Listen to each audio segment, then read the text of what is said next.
Today's story is not just about wealth, marriage, or power. It's about choice, about a woman who signed her name not for love, but for her mother's survival, about a man who thought emotions could be avoided with contracts, until the one thing he couldn't control walked through his door, a woman who wouldn't break. Stay until the end. Every second matters, because in this story, love isn't given, it's earned. Hi, my beautiful family, it's your Mr. Peterson. Before we begin, I have one simple request. If you believe no woman should ever be forced to give up her body or her freedom for survival, like this video, share it with someone you care about, and leave a comment below. It helps YouTube push this message where it matters most. Now let's begin. The storm hadn't started yet, but the clouds over Atlanta told another story. Inside a quiet law office on Peachtree Street, Monae Calhoun sat in a dark leather chair, her hands folded tightly in her lap. Her posture was upright, her chin lifted, but her heart quietly breaking. Her mother sat beside her, nervous, worn down, clutching a tissue as if it might somehow change everything. But it couldn't erase the truth. They were here because debt had crushed them, because her late father's decisions had left them exposed, and because one man had offered salvation, but at a price. Across the desk, the lawyer pushed the thick document forward. All standard, he said, monotone. The agreement outlines the 12-month marital term, no financial entanglement from the bride's family, a non-disclosure clause, and the prenup. Monae stared at it. The ink on the page looked so clean, so final. Cassian Vale wasn't present, not yet. His legal team handled everything. A signature, and she'd be bound to a man she barely knew. She was 24, still in nursing school, still untouched, still dreaming of love in some quiet, naive part of her chest.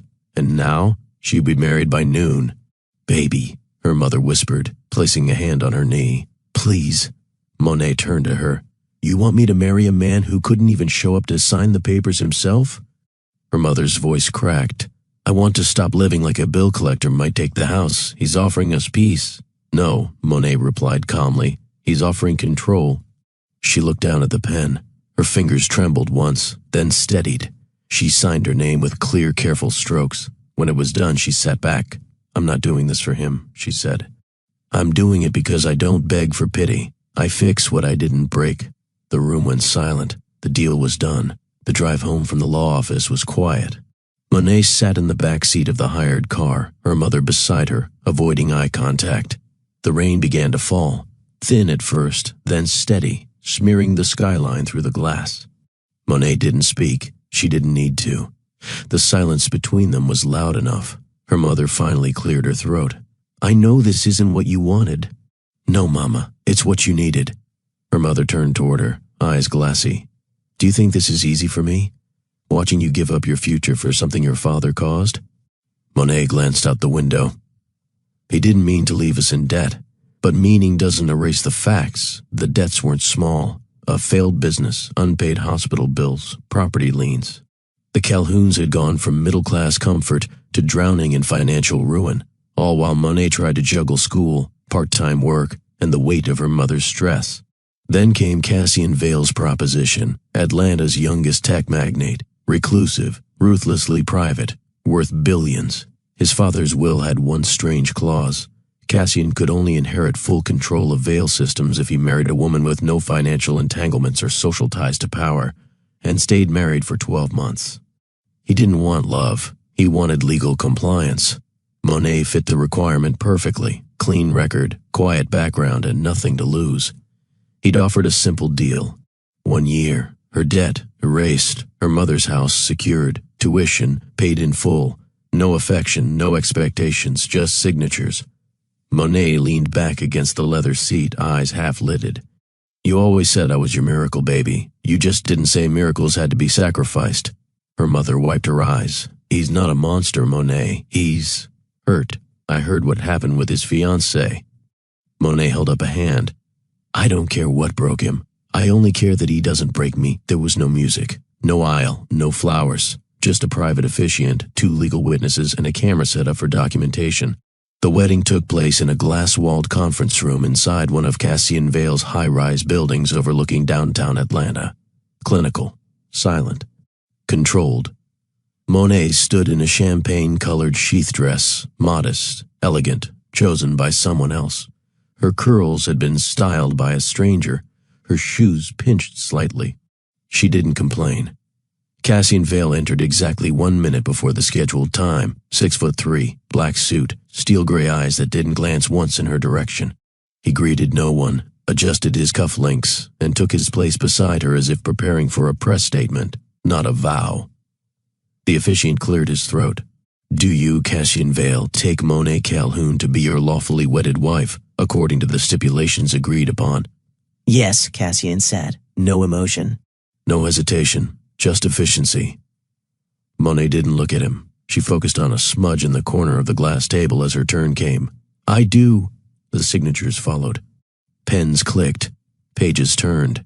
Cassian stood still, hands behind his back, as if waiting for a contract to finish printing. When the officiant offered congratulations, Cassian nodded once. There were no photos, no kiss, just a car waiting outside and instructions sent to Monae via a folded piece of paper. "You will be escorted to the Buckhead estate. Your belongings are already there. Your wing is private. I will speak with you tomorrow regarding public expectations." The elevator ride down felt longer than the ceremony itself. Monae held her bouquet, 2 white lilies and a ribbon, as if unsure what to do with it. She didn't cry, she didn't shake, but in the base of her spine, something began to simmer. Not regret, something sharper. She stepped out of the elevator, past the driver waiting beside the Rolls-Royce, past the staff who wouldn't meet her eyes. She had just become a wife, but nothing about it felt human. The Buckhead estate was more fortress than home. Marble floors stretched endlessly. Crystal chandeliers sparkled above silence. The staff moved like clockwork, present but invisible. Monae was led to the east wing, where a suite larger than her entire childhood home awaited her. It smelled faintly of cedar and luxury. A walk-in closet already filled with curated designer clothing, a vanity stocked with makeup brands she couldn't pronounce, silk sheets, a rainfall shower. A view of the city's skyline from a private balcony. It felt less like a bedroom and more like a staging area. Cassian arrived just before dinner. No knock. Just a quiet swing of the door. He was still in his suit, his tie gone, shirt unbuttoned at the collar. He looked at the space, not at her, as if confirming the setup had been executed properly. "Your schedule will be managed through my assistant," he said coolly. "You'll be expected at public functions twice a month. We will appear together, speak briefly, and maintain the image." Monae stood near the window, arms folded. "What about in private? You'll remain in your wing. I'll remain in mine. You'll have access to the kitchen, gym, garden, and library. Do as you please, just avoid press scandals." She raised a brow. "And what about interaction between us?" Cassian's eyes finally met hers. "Minimal. This is a transaction, not a union." Monae nodded slowly. "Do I at least get a calendar invite when I'm allowed to breathe?" His jaw twitched. "I'm not trying to insult you, Monae. I'm trying to honor the terms." She stepped forward, voice steady. "The only terms I agreed to were legal. That doesn't mean I intend to be invisible." Cassian's expression didn't change, but his pause said everything. He nodded once, noted, and left. The suite was dim. Monae sat at the edge of the bed, still dressed. The silence around her was thick, broken only by the faint ticking of the ornate wall clock. Dinner had come and gone. A tray of untouched filet mignon rested on the table. She hadn't seen Cassian since he laid out his boundaries and left. Still, something lingered in the air, a weight that pressed down on her skin. She wasn't waiting for affection, but the question hung heavy in her chest like an unanswered knock. When the door opened hours later, she didn't startle. Cassian entered with his sleeves rolled up, collar undone, his eyes unreadable. He didn't sit, didn't offer explanation, just looked at her. Monae stood, meeting him halfway. "I have one question," she said quietly. His brow lifted, guarded. "The wedding night." He said nothing at first. Then, "There won't be one." The words hit like cold air. Monae's voice didn't waver. "Is that your rule or your preference?" He studied her, something flickering behind the impassive expression. "Neither. It's protection. I don't like to be touched." Her lips parted slightly. "You bought my name, not my body, I'm aware." She tilted her head. "Then why are you here?" His throat bobbed once. "Because I thought I was immune to women like you. Until I realized I've been trying not to want you since the day I read your file. Monae took a step back. Wanting is not the same as valuing. He nodded slowly, gaze tightening. Which is why I'm leaving. He turned toward the door. Paused. Good night, Monae. She didn't stop him. She didn't beg. But when the door clicked shut, she exhaled a breath she hadn't known she was holding, and sat back down, alone. The room had gone still. No music, no movement, just moonlight stretching across the marble and the quiet hum of central air. Monae stood in front of the mirror, brushing her hair out slowly. The silk of her slip clung to her shoulders, her bare feet cold against the floor. Her eyes looked distant in the glass, but they were wide open. She hadn't expected intimacy, but she hadn't expected this kind of emptiness either. Her body didn't ache with desire. It ached from absence, the absence of being seen, acknowledged, respected. She had signed a contract, but she hadn't surrendered her humanity. A soft knock. She turned, startled. Cassian stood in the doorway, no tie, no suit jacket. His shirt hung open at the collar, sleeves pushed halfway up his forearms. His eyes looked different, less sharp, more lost. He stepped in, closed the door behind him. Monae didn't speak. She only watched. Cassian ran a hand through his hair, silent for a beat. Then, I don't know what I'm doing. Monae raised an eyebrow. That's obvious. He ignored the sting. I told myself this would be mechanical, orderly. I would honor the legalities and nothing more. She folded her arms. But I keep finding myself thinking about you, about your voice, your face, the way you speak without fear. Monae's tone was dry. You mean the way I don't cower? His jaw tensed. I've spent years keeping people out. It's safer that way. She stepped closer. Then why are you in my room? He looked at her then, not just glanced, but looked. Because I can't feel anything anymore, except when you're near. Her breath hitched, he added, softer now. I don't want to possess you. I just want to feel alive again. Monae stared at him for a long, heavy second, then said, feeling alive isn't my job. That's yours. Cassian nodded slowly. No anger, just something like regret. He walked back to the door, paused. You're the only person who's ever looked me in the eye and not asked for anything. She didn't reply, and he left. Again. The door clicked shut. Monae stood in the same place, staring at the space he'd just vacated. Her chest rose once, sharply, then again, slower, controlled. She wasn't shaking, she wasn't broken, but something inside her cracked, thin, precise, like a single fracture through porcelain. She turned back toward the mirror. Her reflection hadn't changed. Her curls still fell over one shoulder. Her skin still glowed faintly under the soft lamp. But her eyes weren't calm anymore. They were furious. Not because Cassian hadn't touched her, but because he'd stirred something in her, want, heat, the ache to be noticed, and then walked away like it meant nothing. Like she meant nothing. She sank onto the edge of the bed, fists balled in the silk comforter. One tear slid down, just one. She wiped it fast, but another came. Then another. Not grief, not longing, rage. Rage at a man who thought control could stand in place of connection. Rage at herself for feeling anything at all. Rage at the silence, at the arrangement, at the fact that her name was now attached to someone who refused to even stay in the room with her heart still pounding. She cried quietly, no sobbing, no shaking, just steady tears down proud cheeks, and when it was over, she sat up straighter, fixed her hair, and whispered to the empty room, You may have paid for my time, Cassian Vale, but you will not own my tears. Would you ever marry someone to save your family? Like this video and share your thoughts in the comments. 3 days passed without a word, not a knock. Not a message, not even a glance from the man whose last words still haunted the corners of Monae's suite. Cassian Vale disappeared into the architecture of the estate, and Monae led him. She didn't chase silence, she studied it. During the day, she walked the halls barefoot, her satin robe flowing behind her like a second spine. The staff, careful and muted, greeted her with nods, but never words. Even they seemed to sense the emotional boundary she had drawn. She spent hours in the garden, not to mourn, but to breathe, to remind herself she still belonged to herself.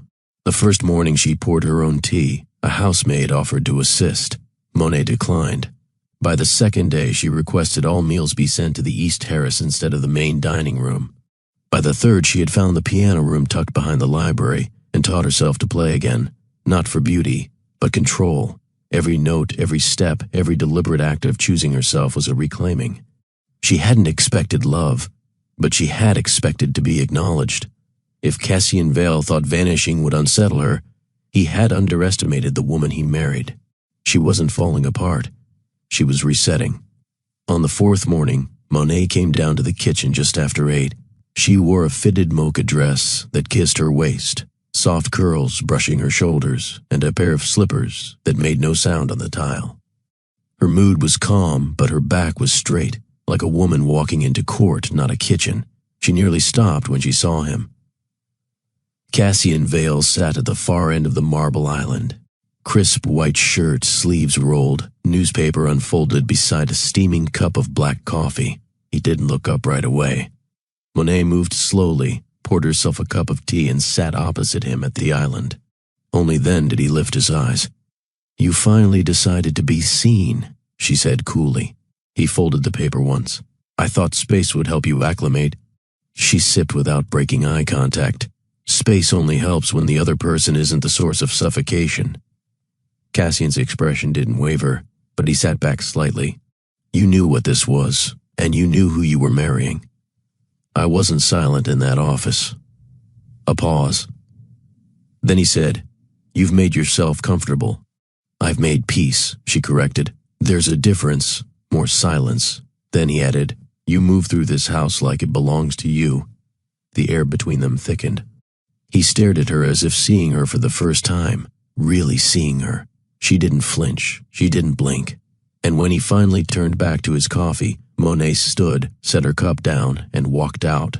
She didn't look back. She didn't need to, because she felt his eyes follow her all the way out. The next time they crossed paths was unplanned, or maybe it wasn't. Monae had just returned from the garden, a light sheen of sun still warming her skin. She slipped into the hallway near the library, heading toward her suite, only to stop short. Cassian stood at the other end, no tie, shirt half-buttoned, hair slightly tousled. He didn't move, neither did she. The hallway stretched between them, quiet, expensive, lined with tall windows. The air between them pulsed. "You've been avoiding me," he said. She raised an eyebrow. "Or reclaiming air you didn't give me." He stepped forward, slowly, controlled. "You've made it clear you don't want my rules. I want acknowledgement, Cassian, not rules, not distance dressed up as structure." He stopped just a foot away, close enough to see the faint shimmer on her cheekbone, close enough to smell the citrus on her skin. "I warned you," he said softly, "that I didn't want emotional entanglement." "And I warned you," she replied, her voice low, "that I'm not someone who folds for convenience." His jaw flexed. She didn't break eye contact. He reached up, slowly, hesitantly. Fingers brushed the side of her jaw. His thumb hovered near her lip, then grazed the corner, not in command, not in hunger, but as if trying to confirm she was real. Monae didn't move. Her breath hitched. His touch stayed for just a second longer. Then he pulled back. "I told myself I wouldn't touch you," he murmured, "because I didn't want to take anything you didn't give." Her response was measured, controlled. "If you ever touch me again, you better mean it." She walked past him head high, leaving behind the scent of defiance and something dangerously close to desire. Cassian stood alone in the hallway, hands still suspended where she'd been. Rain tapped against the windows like fingers desperate to be heard. Monae sat curled in an armchair near the fireplace in her suite, a book in her lap she hadn't turned a page of in over an hour. Outside, the storm had rolled in heavy, thunder growling low over Buckhead. Her phone buzzed. She glanced down. "Cassian, come to the library, now." She stared at the screen. No explanation, no pleas, just a command from a man who'd spent days pretending she wasn't under the same roof. She stood slowly, ignoring the slight tremble in her hands. She didn't change, didn't fix her hair. Let him see her as she was, barefoot, soft robe tied low at the waist, curls loosely pinned. The mansion was still as she walked, the storm outside casting shadows across polished marble floors. The library door was ajar. Warm light glowed from inside. She stepped in, Books stretched from floor to ceiling, the fireplace crackling behind Cassian, who stood near the desk with a glass in hand. His sleeves were rolled. His tie was gone. A vein pulsed in his neck. He turned. Their eyes locked. "You summoned me," she said evenly. He set the glass down, walked forward until there was only breath between them. "I didn't summon," he said, voice tight. "I needed—" Her brows lifted. "Needed what, Cassian?" He didn't answer right away, just stared at her like she carried answers he hadn't yet formed into questions. Then quietly, "I need to tell you the truth." Cassian didn't pace. He didn't fidget. But the stillness in him felt strained, like he was holding back a current barely restrained by breath. Monae stayed where she was, her arms loosely crossed, waiting, watching. He inhaled once sharply. Then, "I built a world where everything obeyed. Systems, people, outcomes. I've never made room for unpredictability. I couldn't afford to—" Monae blinked slowly. "You mean emotion?" His jaw tensed. "I mean vulnerability." She didn't interrupt. He went on. "When my father died, I made a vow that no one would ever see me broken again. No one would get close enough to hurt what I had left." "You confuse control with safety," she said softly. Cassian's voice lowered. "And you walk around like you're immune to pain." "No," she replied. "I walk like someone who's already been through it and survived." That struck something in him. His eyes dropped briefly, then rose again. "I crave order," he admitted. "It's the only thing that keeps my world upright. But when I'm around you—" She stepped closer, arms still crossed. "I lose that." Monae tilted her head. "So you avoid me to stay in control?" "I avoid you," he said, voice cracking slightly, "because needing you terrifies me." She didn't move for a long moment. Then, "Control is a habit. Fear is a choice." He stared at her, like the words cut deeper than they should have. Monae stepped even closer now, eyes never leaving his. "You don't get to come into my room, touch my face, send a text in the dark, and then act like I'm the one destabilizing you." His throat bobbed. "Then what do you want?" Her voice was calm, edged with fire. Something real. The silence after her words wasn't awkward. It was charged. Monae stood in front of him, spine unbent, arms at her sides now. The softness in her voice didn't dilute its edge. "If you want me, Cassian," she said slowly, "then stop speaking in code. Stop hiding behind your rules and your grief. Either step into this as a man, or stay behind your title." Cassian didn't look away, but his composure cracked, just slightly. His mouth opened, closed, like he had words, but they refused to come the way he rehearsed them. "I don't know how to be anything else," he admitted, almost ashamed. "You don't have to know how," Monae said. "You just have to choose. To choose what? To stop hiding in performance and start standing in presence." He took a breath, deeper this time. "I've only ever been wanted for what I could give. Power, position, protection. I don't want those things," she replied. "I want truth. Even if it's messy, especially if it's messy." Cassian stepped closer. He didn't touch her yet. But the way he looked at her shifted, less like a man confronting an arrangement, and more like a man seeing something unearned and wanting to be worthy of it. "I don't want to hurt you." "You can't," she said quietly. "Not unless I let you in." He swallowed hard. "And what if I'm already inside?" Monae's reply was barely above a whisper. "Then stop pretending you're not." For a moment, neither of them moved. Then Cassian reached forward. No command, no rush. His hand found her waist, cautious. And for once, Monae didn't step away. The fire cast soft shadows across the walls, golden and low. Cassian's hand stayed at her waist, still reverent, not demanding. Monae watched him carefully, breathing slow, controlled. She didn't lean in. She didn't need to. He stepped into the closeness, his forehead brushing hers, his breath a whisper between them. "I've wanted to touch you since the first time you said no." Her voice didn't waver. "Then why haven't you?" "Because touching you without knowing how to hold what follows would ruin both of us." Monae lifted her hand and laid it over his heart. She felt it stutter, then find rhythm again beneath her fingers. "I don't need a promise," she said, "but I won't take pieces of you while you hide the rest." Cassian's lips barely touched hers, soft, questioning, like a man asking for permission without using words. This time she gave it. The kiss deepened, not urgent but rich, like tension exhaled after weeks of silence. His hands moved slowly, tracing the outline of her back through her robe, anchoring himself to the moment. When he pulled back, his breath was shaky. "I want to worship you," he murmured, "not consume you." She didn't reply with words. She took his hand, led him to the couch, and sat. The robe slid off her shoulders as she leaned back, bearing only as much as she chose. He knelt, like it was natural, like it was necessary. And then, his mouth found the curve of her collarbone. His hands, firm, trembling, mapped the line of her thighs, the softness of her stomach, the arc of her ribs.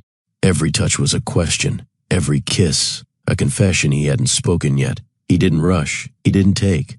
He offered, and Monae, strong, grounded, whole, received him without folding. The room was quiet, save for the slow rhythm of breath and the faint pop of firewood settling behind them. Monae lay back against the velvet cushions, her legs curled slightly beneath her, Cassian still kneeling beside her, hands on her thighs, lips against the inside of her wrist. No one spoke. There was no rush to break the silence. Her robe hung open, but her body didn't feel exposed. For the first time since signing that contract, she didn't feel like property. She felt chosen, not for utility, not for image, but for presence. Cassian's head rested briefly against her knee, as if he needed the contact to steady himself. And that's when the tears came. Quiet, unannounced. They rolled slowly, not in streaks but in single drops.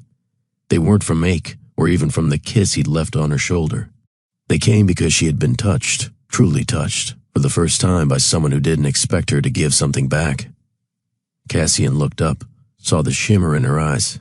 His brows pulled together, concern tightening his expression. "Did I hurt you?" She shook her head, a breath caught in her throat. "No," she whispered. "You didn't hurt me, you saw me, that's worse." His hand cupped her cheek, thumb brushing away the tear she hadn't meant for him to see. "I didn't expect to feel anything," he admitted. "I just wanted closeness. But now all I want is you." Monae leaned into his palm just for a moment, then pulled away gently. "Wanting me isn't enough, Cassian. Seeing me is only the beginning. Have you ever felt emotionally close to someone who never said the words? Drop a heart if you've ever wanted more than just touch." The sun rose quietly the next morning, but Monae's bed was already cold. Cassian stood just outside her door, one hand against the frame, unsure if he should knock. The night before had left him raw, shaken in a way that unnerved him, not because of what they shared physically, but because she hadn't demanded anything from him. And that terrified him more than control ever could. He finally stepped inside. The suite was still. Drapes swayed slightly with the early breeze. The robe she wore the night before was folded neatly across the chaise. And on her pillow, a single note. "I need air. Don't follow me. Don't text. I'll return when I'm ready. M." He sat on the edge of the bed, staring at the words, not angry. He didn't chase her. He didn't call. He returned to his wing, loosened his tie, and sank into the leather chair in his private study. The walls closed in. His phone stayed dark. She hadn't threatened. She hadn't accused. She had simply left, with strength, not spite. Cassian closed his eyes and felt the ache of something he couldn't name settle behind his ribs. The hotel wasn't glamorous. Monae chose it that way, quiet, tucked away on the outskirts of Atlanta, overlooking a small tree-lined street. No concierge asking questions. No luxury robes or staged orchids. Just space. She didn't unpack, didn't order room service.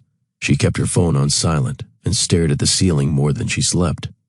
3 days passed. Not a single word from Cassian, no messages, no knock on her door, just silence. At first, she told herself she needed this, to think clearly, to breathe without his presence tightening the room.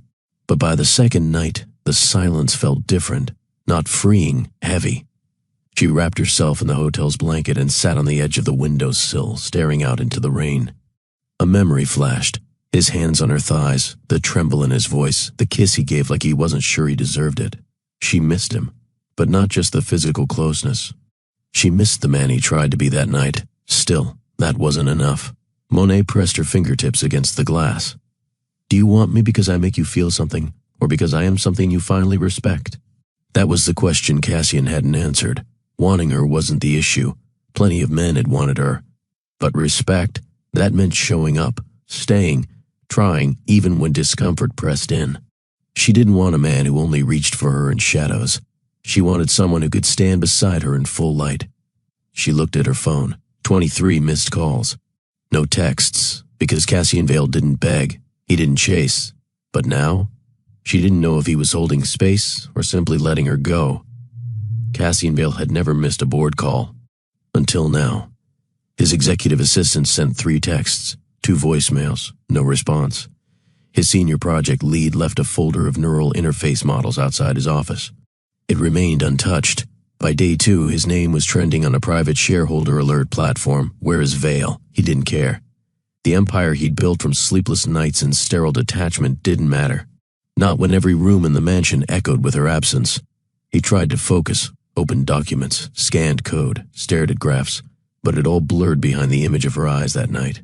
The way she didn't beg for touch, the way she accepted it only on her terms, the way she cried when she knew he saw her. She hadn't cried for effect. She hadn't used tears as leverage. She wept because she had allowed herself to be seen, and that cost her something. And he hadn't stayed. Cassian sat in the library at the desk where he'd first kissed her. The same fireplace burned low, but it didn't give warmth. On the floor, a tiny shard of the glass he'd dropped still remained near the rug. He hadn't swept it up. He couldn't, because part of him needed that reminder. She didn't ask for power, she didn't ask for wealth, she asked for presence, and he had retreated, like always. He leaned back, closed his eyes, and pressed his palms to his face. He wasn't afraid of failure. He was afraid of surrendering to something he couldn't control, something he couldn't predict. But maybe that's what love was, choosing the unknown and staying anyway. He wasn't ready for her to be gone. He just didn't know how to say it. The storm rolled in before dusk. Atlanta's skyline blurred behind thick gray rain, and wind swept through Buckhead's iron gates with a howl that rattled the chandeliers in Cassian's empty dining hall. He didn't notice. He was still in the library, same chair, same shirt from yesterday, sleeves wrinkled and collar loose. The fire had gone out hours ago. Thunder cracked in the distance as a faint sound echoed from the front of the house, heels across polished stone. Cassian froze. For a moment, he thought he'd imagined it.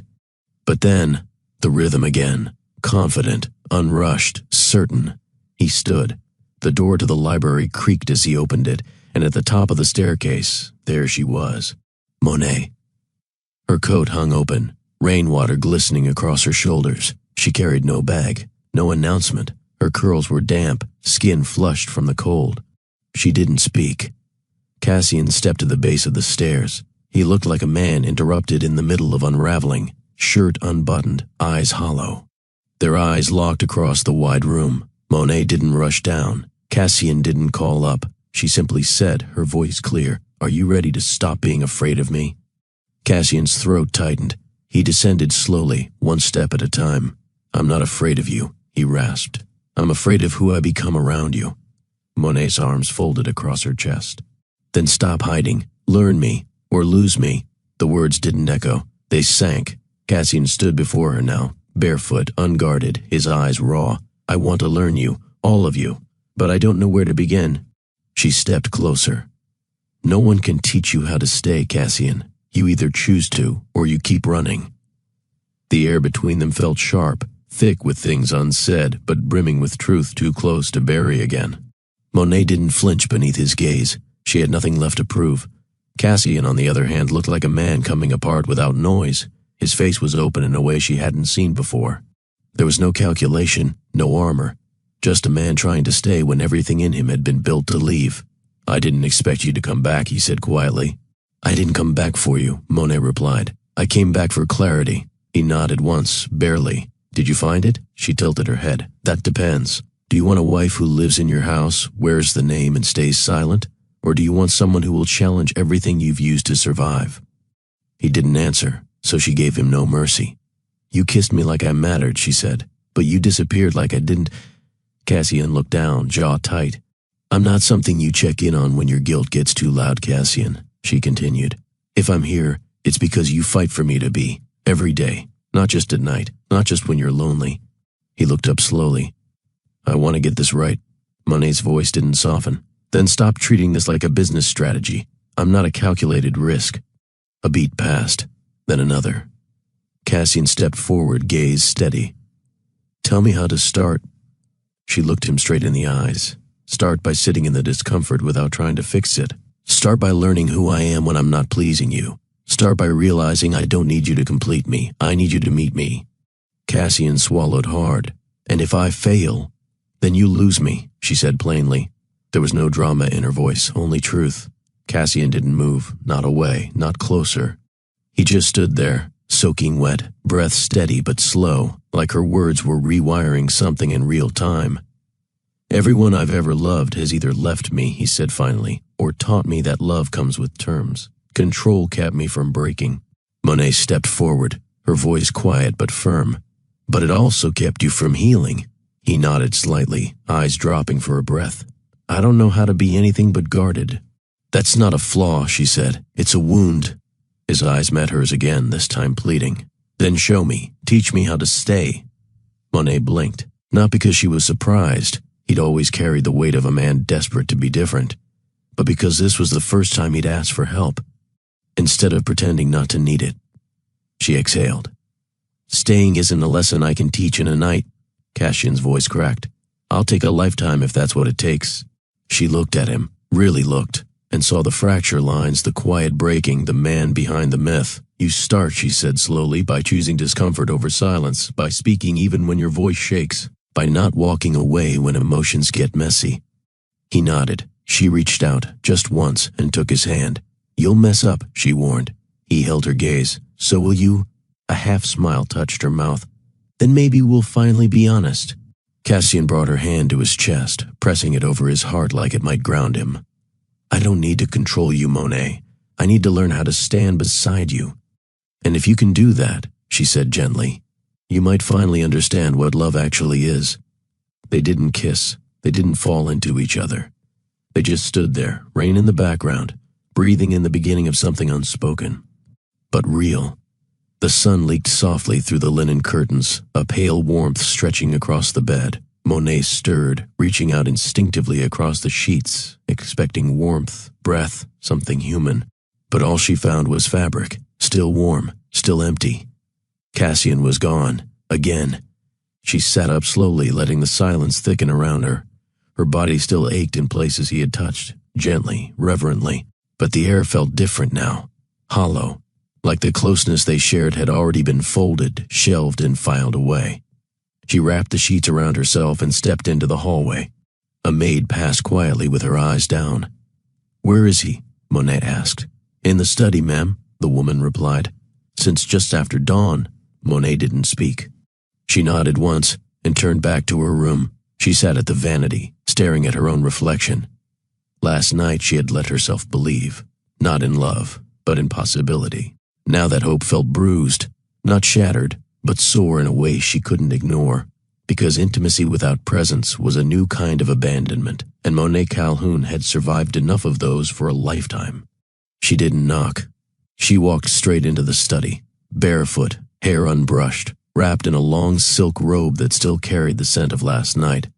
Cassian looked up from a spread of documents on the desk, blueprints, stock forecasts, neural data. His shirt sleeves were rolled, tie discarded, eyes rimmed with exhaustion. But he didn't look surprised to see her. Didn't want to wake you, he said. Monae stood in the doorway, arms at her sides. You didn't want to stay. Cassian froze. She walked in slowly, calmly. You make love like I'm yours, like you needed to breathe. Then you vanish like I'm no one. He stood, voice quiet. That's not fair. Neither is waking up alone in a bed we just shared. I had meetings. No, she cut in. You had a pattern. He opened his mouth, closed it again. She stepped closer. I gave you something sacred, Cassian, not just my body, my trust. You held it for a few hours and dropped it before breakfast. His jaw worked. I didn't mean to. Didn't mean to what? She asked. Be exactly who you warned me you were? He looked away. Monae's voice stayed calm, but her eyes sharpened. You can't keep acting like vulnerability is a faucet you get to shut off when it feels too deep. Cassian didn't respond. She took one step back. I won't be handled, and I sure as hell won't be touched like I'm wanted, then treated like I'm replaceable. The silence that followed wasn't peaceful. It was heavy, necessary. Cassian swallowed. I don't know how to stay. Monae nodded once, her face unreadable.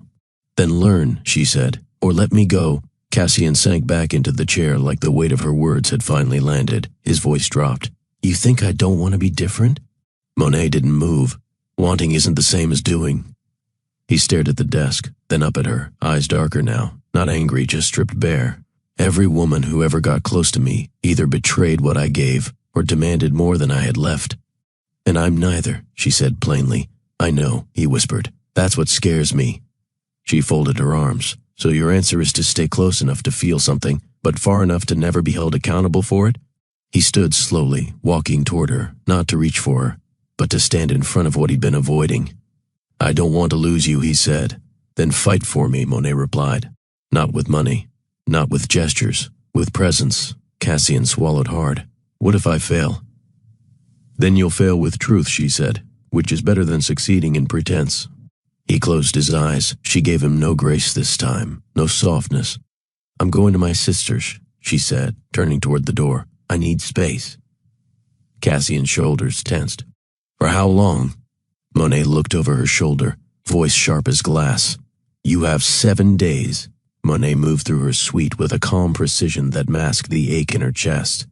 She didn't throw clothes into a suitcase or storm around for effect. She folded what she needed. Jeans, 2 dresses, her work laptop, and the leather-bound journal Cassian once glanced at but never dared open. She left the jewelry, left the shoes, left everything he'd provided. The rain hadn't stopped since morning, a soft tap against the window matching the steady rhythm of her resolve. Her phone vibrated once, Cassian's name on the screen. She didn't answer. She zipped her bag and set it by the door, then walked down the hall without hesitation. Cassian stood at the base of the stairs again, just like the night she returned, only now he looked like a man who already knew she wouldn't be staying. Monae paused at the last step. I'm not leaving to prove a point, she said. I'm leaving to remember who I was before I let your confusion rearrange my clarity. He took a breath, shallow. Where are you going? My sister's. For how long? She met his eyes. You have 7 days, Cassian. 7 days to decide if you're ready to show up without a contract holding you accountable. He stepped forward, eyes pleading. What if I show up too late? Monae leaned in and kissed him once, light, firm, brief. Then you'll know what it feels like to lose something real. And just like that, she walked out. No drama, no tears, just a woman reclaiming her power and giving him one final chance to rise. By the end of day 2, Veil Systems was behind on deliverables for 3 major clients. By day 3, the board was circulating rumors that Cassian was mentally unfit to lead. And by day 4, his assistant, the one who had been with him since the first prototype, left a resignation note on his desk that said only 3 words, "You need help." Cassian didn't respond. He didn't show up to the strategy meeting, didn't call in for the investor check-in. His hair was longer than usual, his beard unshaven. He'd stopped wearing suits altogether, just plain shirts and hollow eyes. The mansion felt colder now. Staff kept their distance. Meals were left untouched. Emails unread. The estate echoed with silence that wasn't peaceful. It was punishing. He wandered the halls like he was chasing a memory. Every room reminded him of her. The library, their first kiss, the kitchen, their morning standoff, the piano room, where she once hummed softly to herself, not knowing he was listening. He'd once built walls to protect his legacy. Now those same walls caged him inside a life where everything ran on autopilot. Except his heart. He tried to call her again on day 5. No answer, no text. She was gone in the most dangerous way, without burning bridges, without slamming doors.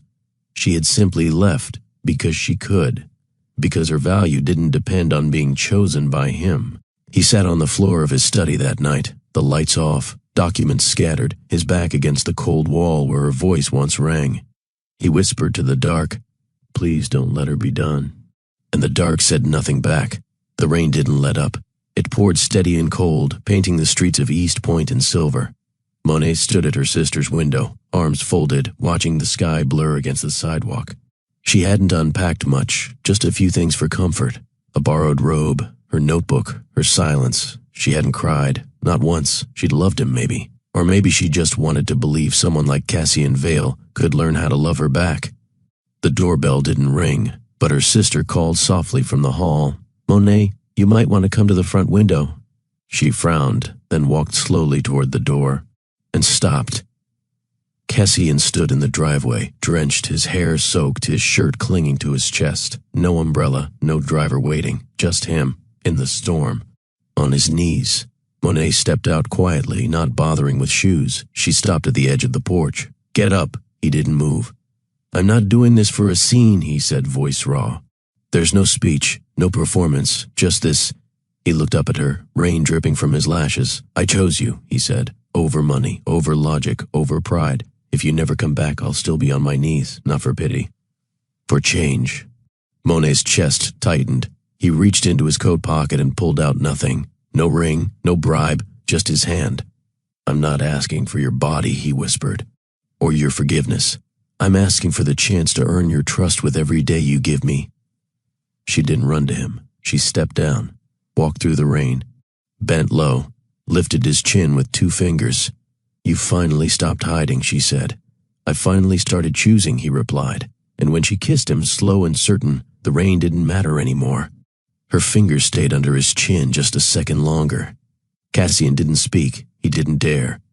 The rain slid between them like breath, soaking through her robe, running down his jaw. The wind pressed around them, but Monae leaned in, slowly, deliberately, until her lips met his. Not desperate, not fragile, steady. Cassian's eyes fluttered shut, and for the first time in years he didn't feel like the CEO of anything. He felt like a man, one who had fallen, begged, and finally let go of everything that kept him from feeling. Her kiss deepened slightly, not in hunger but in truth. When she pulled back, their foreheads stayed touching. "You said you'd suffer for me," she whispered. "I meant it." Monae drew a breath, her voice soft but anchored. "Then this time, you don't lead." Cassian nodded. "I follow." She helped him up, fingers laced with his. He stumbled slightly, not from the rain but the release. She didn't let go. They walked to the car. No umbrella, no rush, just soaked clothes, full hearts, and 2 people no longer pretending they were strangers in the same story. The drive back to the mansion was quiet. No music, no small talk, just hands clasped on the center console and glances exchanged in silence. But the air between them wasn't tense anymore. It was aligned. When they arrived, Cassian opened her door, but Monae stepped out on her own. She didn't wait for him. She walked ahead, into the house, past the foyer, down the hallway she'd once claimed in solitude. Cassian followed, soaked and steady, unsure if he was being tested or trusted. She reached the door to her suite, opened it, and paused. Looked over her shoulder. "You coming?" It wasn't a question. It was a command. He stepped in. She closed the door behind them, turned the lock, and untied the belt of her robe in one motion. It hit the floor like silk surrendering. Cassian stood still. "I told you before," she said, walking slowly toward him. "If you ever touch me again, you better mean it." His chest rose. "I mean everything now." She stepped in, lifted his wet shirt from the hem, and stripped it from his body like peeling off armor. "No more disappearing," she murmured. "I swear," he whispered. She placed her hand flat on his chest. "Then show me." She didn't kiss him right away. She looked at him, took in the man stripped of his suit, his silence, his control, standing there soaked and exposed, not because she demanded it, but because he'd finally chosen to be. Cassian's breath was uneven. Monae placed her palm against his cheek, brushing her thumb along his jaw. "You still look like a man used to getting everything except what actually matters." He smiled faintly. "Then take what you need." "No," she corrected. "Tonight, I give what I choose." She pressed her body to his, guiding him backward until his legs hit the edge of the bed. He sat. She straddled him, slow, intentional. She kissed him, soft at first, then deeper, like she was peeling away each layer he'd hidden behind. His hands gripped her hips, but gently, reverently. Her robe was gone. His pants soon followed. She moved with purpose, no hesitation, no second-guessing. Every touch was hers, every movement dictated by her rhythm. Cassian moaned against her throat, and she whispered, "Say it." He exhaled. "You have me." She moved again, slower, anchoring his body to hers. "Say it like you mean it." "I'm yours," he gasped, voice trembling. "All of me." Monae arched into him, eyes locked on his. "Then act like it." He did. They didn't rush. Their bodies moved in tandem, sweat and breath and quiet curses swallowed between lips. Her fingers tangled in his hair. His hands found the small of her back. She claimed him, completely, not as a prize, but as a choice. When he finished, it was with a groan buried in her shoulder, her name the only thing he could manage between broken breaths. She came moments after, quiet, controlled, powerful. Not because she'd been taken, but because she had allowed herself to give. They lay tangled in the sheets, breath still slowing, skin damp with heat and rain. Cassian reached for her, but Monae shifted first, climbing on top of him again, pinning his wrists softly to the bed. His brows lifted, but he didn't resist. Her gaze pierced through him. "You've always needed control," she murmured. "But what happens when you give it up?" He swallowed hard. "I find out what real trust looks like." She leaned in, mouth brushing his ear. "Then beg." Cassian's chest heaved beneath her. He didn't hesitate. "Please," he whispered. "For what?" she asked, unmoving. His eyes met hers. "For you, for a chance. For every moment I wasted thinking I had to protect myself from the one thing I needed most." Her hands slid down his chest, her nails dragging lightly along muscle and bone. He shuddered. "You're not broken," she said. "You're just unpracticed." "Then teach me," he said, his voice low. "Claim me. I won't stop you." She did. Her hips moved in slow, punishing waves until his hands gripped the sheets in surrender. She kept her eyes locked on his, never looking away, never letting him forget who held the power now. He whispered her name like a prayer, over and over. When they climaxed again, it wasn't loud, it was final, a declaration, a reclamation. And when he wrapped his arms around her afterward, it wasn't to pull her close. It was to hold on to something he didn't deserve until she chose to stay. The mansion felt different after that night. It wasn't the rooms or the lighting, it was the air, the weight, the unspoken shift in how they moved around each other. Cassian no longer waited behind closed doors while Monae wandered the halls. He came to breakfast. He sat beside her, not across. He didn't issue instructions. He asked questions. "What do you need today? How did your night go? Do you want company or space?" And Monae, for the first time, gave honest answers. Not to appease him, but because he'd earned the right to hear her truth. He didn't flinch when she challenged his ideas. He welcomed it, respected it, learned from it. They didn't stop having conflict, but when they did, he stayed in the room. He listened. He didn't use silence as punishment. At night, he didn't disappear into the study. He curled around her like the most vulnerable part of him lived in the curve of her back. And Monae? She no longer braced for absence. She no longer calculated her worth by how much space she took up. She asked for what she wanted. She laughed more. There was no contract anymore, not between them. Only choice, every day, deliberate, free. Cassian had his sleeves rolled, legs stretched out, a tumbler of water in his hand instead of scotch. Monae curled beneath a blanket, notebook in her lap, sketching softly with a charcoal pencil. Neither spoke for a while. Then Cassian broke the silence. "I spent most of my life thinking love was leverage," he said. "The more you gave, the more you owed." Monae kept drawing, but her eyes flicked up. "And now? I think it's not about control at all. It's about offering your scars and letting someone choose them." She nodded. "But only if they don't ask you to bleed for them daily." He smiled faintly. "You always knew how to say the hard part without making it cruel." "I'm not here to fix you, Cassian," she said, closing her notebook. "I'm here because I choose you, but I'll only stay as long as you do the work too." "I am doing the work," he whispered. "I know," she replied, "but I won't hold space forever if you ever stop." He reached over, took her hand. "If I stop, tell me. Push back. Don't shrink." Monae leaned her head on his shoulder. "I never planned to." And that was the difference now. She didn't need to raise her voice to be heard. He'd started listening even in her quiet, and he didn't need to prove he was strong. She already believed in his softness. By the time the original one-year clause neared its expiration, neither of them brought it up.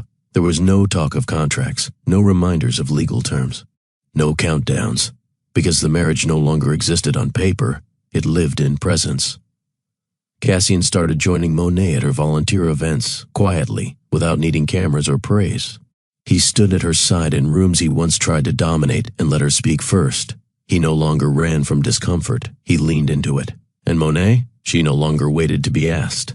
She built what she needed, routines, dreams, moments that weren't about pleasing him but fulfilling herself. She started a women's support circle, hosted Sunday dinners for her mother and sister, and reclaimed the version of herself that once lived beneath survival.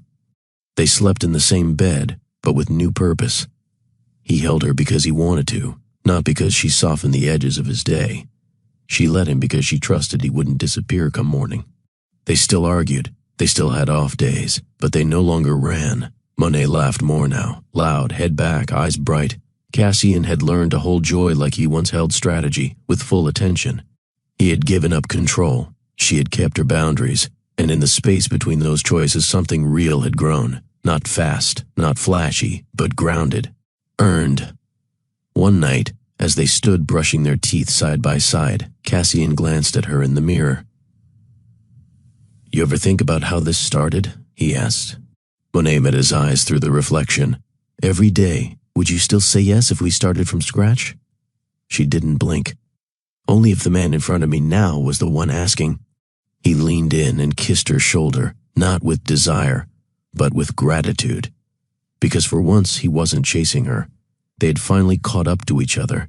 The Buckhead estate no longer echoed with silence. Sunlight spilled through the tall windows. Jazz played softly from speakers hidden behind bookshelves. The dining table, once set for one, now held the marks of daily use, coffee stains, open laptops, and the occasional pair of reading glasses left behind. Monae's laughter could be heard before she entered the room. She filled the space, not with noise, but with purpose. Fresh flowers appeared weekly in every room. Framed sketches lined the hall she once walked in silence. Staff no longer whispered. They greeted her with respect and warmth. And Cassian? He wasn't a ghost in his own home anymore. He woke up before sunrise, not for earnings, but for moments. He made breakfast badly, carried laundry baskets, and waited for Monae to scold him for leaving wet towels on the floor. They had rewired the mansion, not with renovations, but with presence. It wasn't a palace now, it was theirs. The sun was just beginning to dip behind the skyline when Monae settled into the garden patio with her sketch pad open and her reading glasses perched on the bridge of her nose. Blueprints sprawled across the table, her vision for a community women's clinic in South Atlanta, a space for women rebuilding their lives, a space she never had when she was surviving. Cassian appeared quietly, setting a steaming cup of lavender tea beside her without a word. She glanced up, smiling faintly. "You remembered the honey?" "I pay attention now," he said, sitting beside her. She nodded, flipping a page. "They offered me funding, enough to break ground by the spring." His hand reached across the table, covering hers. "You're building more than a clinic." "I know," she replied. "I'm building what I needed when I was her." He didn't interrupt her momentum. He just watched her, this woman who once signed her name to survive, now designing something that would help others thrive. Cassian sat back in his chair, watching her sketch with precision, her brow furrowed in quiet focus. He reached into his pocket and pulled out a folded letter, creased, deliberate. "I signed the transition papers today," he said. Monae looked up. "Transition?" "I'm stepping down," he said, "from the CEO seat. I'll stay on the foundation, keep my shares. But the board takes over in 2 months." She studied him for a moment. "You've been at the top since you were 27. I've also been alone since I was 27. She didn't smile. She waited. "I've spent most of my life building a company to make my father proud," he said. "Now I want to build something that makes me whole." Monae exhaled slowly. "What changed?" Cassian leaned forward. "You. Watching you create with purpose, stand with purpose, love with it." She blinked once, slowly, then nodded. "And what do you want to build next?" His eyes didn't waver. "Us." He stood slowly, the garden lights flickering to life behind him. Monae looked up, brows slightly drawn. "What are you doing?" Cassian stepped around the table and knelt, not like before, not in desperation, but in clarity. He reached into his pocket and pulled out a small box. Inside was a rose gold band, simple, elegant, no diamonds, no flash, just her initials engraved on the inside. "No contracts," he said, "no clauses, no business terms."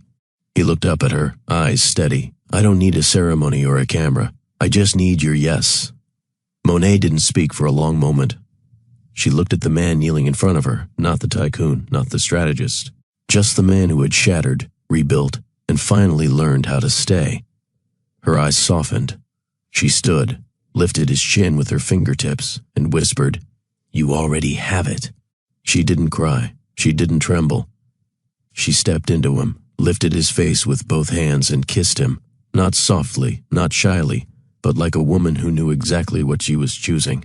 Her yes wasn't whispered for effect. It was carved into every deliberate action she made after, sliding the ring onto her own finger, pulling him to his feet, pressing his hand flat against her chest. "I'm not saying yes to save you," she murmured. "I'm saying yes because I see you, and because you finally saw me." Cassian nodded once, overwhelmed, breath shallow. "I'll spend the rest of my life proving I deserved it," he said. She raised an eyebrow. "You don't have to prove anything." He blinked.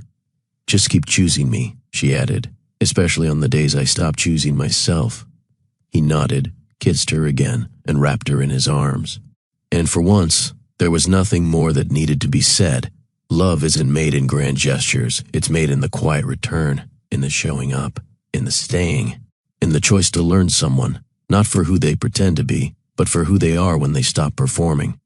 Cassian Vale didn't become a better man because Monae saved him. He became one because he chose to confront the version of himself that power protected and fear preserved, and then let it go. And Monae? She didn't stay because he changed. She stayed because she never stopped choosing herself first, and that gave her the clarity to know when love was real and when it was earned. If this story touched your heart, please like, comment, and share it. Have you ever had to walk away just to be valued? We want to hear your truth below, and stay tuned for part 2, because 1 year after her freedom and his transformation, Monae gives birth to more than just a child. She delivers legacy.